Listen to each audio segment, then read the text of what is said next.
ఇర్మియా గ్రంథం 25వ అధ్యాయం. యోషియా కుమారుడును యూదారాజునైన యెహోయాకీము 4వ సంవత్సరమున అనగా బబులోను రాజైన నెబుకద్రెజరు మొదటి సంవత్సరమున యూదా ప్రజలందరినీ గూర్చి ఇర్మియాకు ప్రత్యక్షమైన వాక్కు. ప్రవక్త అయిన ఇర్మియా యూదా ప్రజలందరితోనూ యెరూషలేము నివాసులందరితోనూ ఆ వాక్కును ప్రకటించును. ఆమోను కుమారుడును యూదారాజునైన యోషియా 13వ సంవత్సరము మొదలుకొని నేటి వరకు ఈ 23 సంవత్సరములు యెహోవా వాక్కు నాకు ప్రత్యక్షమగుచు వచ్చును. నేను పెందలకడ లేచి మీకు ఆ మాటలు ప్రకటించుచు వచ్చినను మీరు వినకపోతిరి. మీ చేతి పనుల వల్ల నాకు కోపం పుట్టించకుండునట్లును నేను మీకు ఏ బాధయు కలగజేయకుండానట్లును అన్ని దేవతలను అనుసరించటయు వాడిని పూజించటయు వాడికి నమస్కారము చేయటయు మాని మీరందరూ మీ చెడ్డ మార్గమును మీ దుష్టక్రియలను విడిచిపెట్టి తిరిగిన ఎడల యెహోవా మీకును మీ పితరులకును నిత్య నివాసముగా దయచేసిన దేశంలో మీరు నివసింతురని చెప్పుటకై యెహోవా పెందలకడ లేచి ప్రవక్తలైన తన సేవకులను అందరినీ మీ యొద్దకు పంపుచు వచ్చినను మీరు వినకపోతిరి. వినుటకు మీరు చెవియొగ్గకుంటిరి. అయితే మీకు బాధ కలుగుటకై మీ చేతుల పనుల వల్ల నాకు కోపం పుట్టించి మీరు నా మాట ఆలకింపకపోతిరని యెహోవా సెలవిచ్చుచున్నాడు. సేనలకు అధిపతియగు యెహోవా ఇలాగూ సెలవిచ్చుచున్నాడు. మీరు నా మాటలను ఆలకింపకపోతిరి గనుక నేను ఉత్తర దేశంలోనున్న సర్వజనములను నా సేవకుడైన నెబుకద్రెజరును బబులోను రాజును పిలువనంపించుచున్నాడు. ఈ దేశం మీదికిని దీని నివాసుల మీదికిని చుట్టూనున్న ఈ జనులందరి మీదికిని వారిని రప్పించుచున్నాను. ఈ జనులను శాపగ్రస్తులుగాను విస్మయాస్పదముగాను అపహాస్యాస్పదముగాను ఎప్పటికి పాడుగాను ఉండజేసేదను. సంతోషనాదమును ఉల్లాస శబ్దమును పెళ్లి కుమారుని స్వరమును పెళ్లి కుమార్తె స్వరమును తిరుగటి రాళ్ల ధ్వనిని దీపకాంతిని వారిలో ఉండకుండా చేసేదరు. ఈ దేశమంతయు పాడుగాను నిర్జనముగాను ఉండును. ఈ జనులు 70 సంవత్సరములు బబులోను రాజునకు దాసులుగా ఉందురు. యెహోవా వాక్కు ఇదే 70 సంవత్సరములు గడిచిన తరువాత వారి దోషములను బట్టి నేను బబులోను రాజును ఆ జనులను కల్దీల దేశమును శిక్షింతును. ఆ దేశం ఎప్పుడు పాడుగా నుండునట్లు నియమింతును. నేను ఆ దేశమును గూర్చి సెలవిచ్చిన మాటలనియు ఇర్మియా ఈ జనములన్నిటిని గూర్చి ప్రకటింపగా ఈ గ్రంథంలో రాయబడినదంతయు ఆ దేశం మీదకి రప్పించెదను. ఏలయనగా నేను వారి క్రియలను బట్టి వారి చేతి కార్యములను బట్టి వారికి ప్రతీకారము చేయనట్లు అనేక జనములను మహారాజులను వారి చేత సేవ చేయించుకొందురు. ఇశ్రాయేలు దేవుడైన యెహోవా నాకిలాగు సెలవిచ్చుచున్నాడు. నీవు ఈ క్రోధపు మద్య పాత్రను నా చేతిలో నుండి తీసుకొని నేను నిన్ను పంపుచున్న జనములన్నిటికీ దాన్ని త్రాగింపుము. వారు దాన్ని త్రాగి సొక్కి సోలుచు నేను వారి మీదికి పంపుచున్న ఖడ్గమును బట్టి వెర్రివాన్ రగుదురు.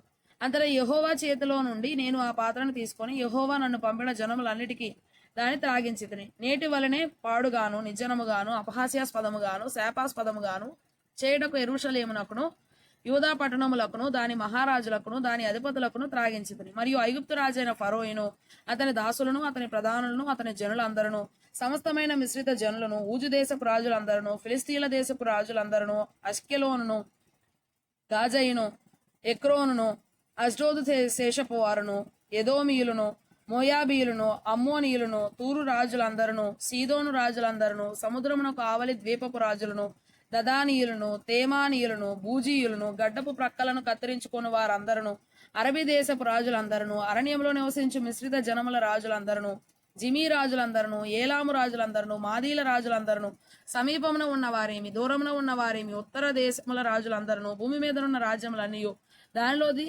త్రాగుదురు.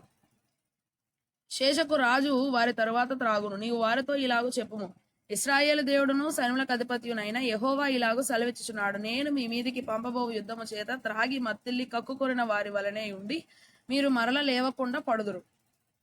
మేము త్రాగమని వారు నీ చేతిలో నుండి ఆ పాత్రను తీసుకొని నొల్లని ఎడల నీవు వారితో ఇట్లనము, మీరు అవశ్యముగా దాన్ని త్రాగవలనని సైన్యులకు అధిపతి యెహోవా సెలవిచ్చుచున్నాడు. నా పేరు పెట్టబడిన పట్టణమునకు నేను కీడు చేయ మొదలు పెట్టగా మీకు శిక్ష లేకుండా పోవునా మీరు శిక్షింపబడకపోరు.